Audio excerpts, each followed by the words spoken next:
The coronavirus has spread to countries across the world, but officials believe that it all started in Wuhan, China.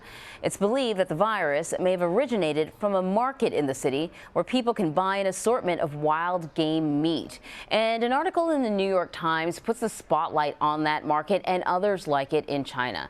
Stephen Lee Myers wrote that article, and he is the Beijing bureau chief for the New York Times, and he joins me now via Skype. So thank you so much for joining us. I think, everyone who's been watching this story. Wet markets, but here they're where people go and buy their produce, their fruits, their vegetables, their meat, their eggs, almost everything. They're quite popular. Some of them are more exotic. They sell live animals, live wildlife, and particularly game that you wouldn't normally see in a supermarket anywhere else. And so is that sort of stuff, is it regulated at all? The Chinese government allows the sale of live wildlife in these markets. They regulate 54 species, some of them quite exotic, some of them familiar to us, like partridges or wild turkeys. Others are not things that you would be used to seeing in the United States, for example, civets, badgers, hedgehogs, these kinds of things, as well as live snakes, live turtles, all manner of wildlife you can find in some of these markets. They are regulated. There was an inspection in the particular market in Wuhan just a few months ago, and they found no irregularities there. All right, so let's talk about that market. Now, I know that authorities are still really trying to zero in on the starting point for this virus, but they have been looking at this particular market in Wuhan. Why do they think that the coronavirus might be linked to this market? What happened is in December, there were a series of cases in Wuhan of a pneumonia-like illness. And they were trying to figure out what it was. People were showing up in the hospital quite severely sick. They had fevers that didn't respond to treatment. And what they found in the late days of December was that a lot of these people were from that particular market in Wuhan, where there were these live animals being sold. And that was the first signal that there was an epidemic emanating from one spot. Once they figured that out and they isolated the virus, they ended up tracking it to a virus that's been exposed before, that's exposed humans before, from bats. And the belief is, like the SARS epidemic, 17 years ago, that the virus that was in bats jumped to a mammal, and then from mammals to humans, and all of this happened in this one particular market.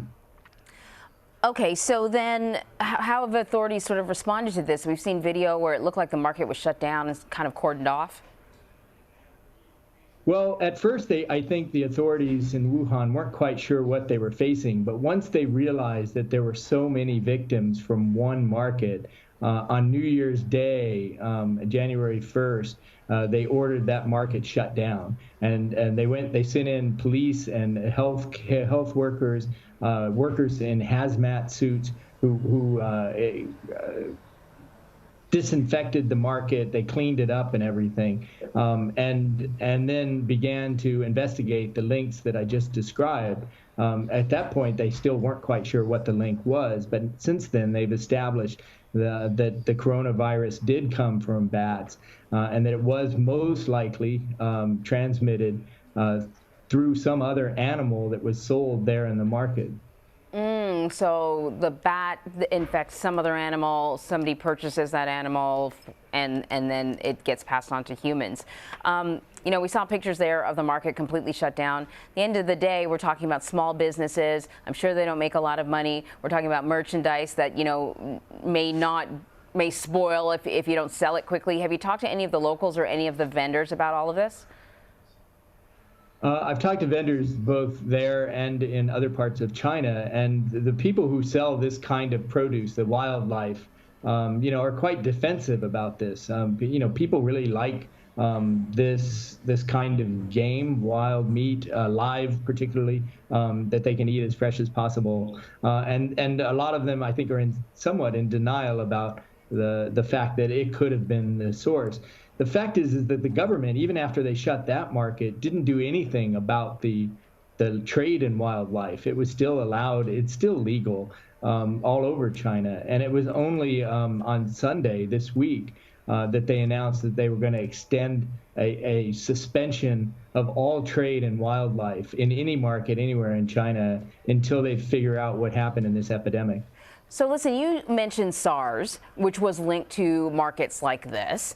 That was a really big deal. We covered it the same way as we're covering the coronavirus. Any changes made post-SARS to make sure something like this doesn't happen? That's a complicated question to answer. On one level, in terms of the markets, actually not much has changed. Once they figured out that the SARS virus came through a similar path from at that point, they didn't even realize it was a bat, but from an animal called the civet.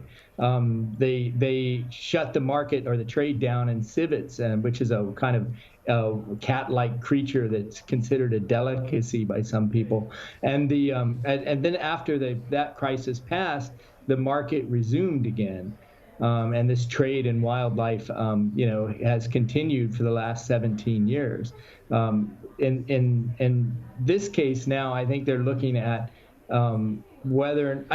I should say that the Chinese scientific community, the public health system, has made great strides since then. That was 17 years ago. They are doing a much better job in sharing information with the scientific community, which is why in this case, unlike SARS, they've been able to identify the outbreak and publicize it much more quickly than they did back then. All right. Stephen Lee Myers, thank you so much. Stay safe and healthy, sir. Thank you very much.